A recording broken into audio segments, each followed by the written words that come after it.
ডিফু কলাকেন্দ্ৰ সংগীত বিদ্যালয়ত সৰস্বতী পূজা উদযাপন। কাৰ্বি আংলং জিলাৰ ডিফু কলাকেন্দ্ৰ সংগীত বিদ্যালয়ত আজি সৰস্বতী পূজা 2026 উদযাপন কৰা হয়।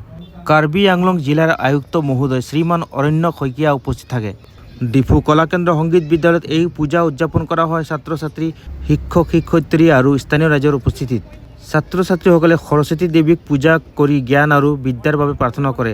এই উপলক্ষে সংগীত, নৃত্য আৰু সাংস্কৃতিক কাৰ্যসূচীও অনুষ্ঠিত হয়, যিয়ে পৰিৱেশটোক অধিক উৎসৱমুখৰ কৰি তোলে। জিলা আয়ুক্ত মহোদয় শ্ৰীমান অৰণ্য শইকীয়াই কলাকেন্দ্ৰ পৰিদৰ্শন কৰি ছাত্ৰ ছাত্ৰীসকলক সৰস্বতী পূজাৰ শুভেচ্ছা জ্ঞাপন কৰে আৰু তেওঁলোকৰ উজ্জ্বল ভৱিষ্যতৰ কামনা কৰে। ডিফু প্লাছৰ সৈতে সংযুক্ত হৈ থকাৰ বাবে ধন্যবাদ। পৰৱৰ্তী ভিডিঅ' পাবলৈ চেনেলটো ছাবস্ক্ৰাইব কৰি ৰাখিব।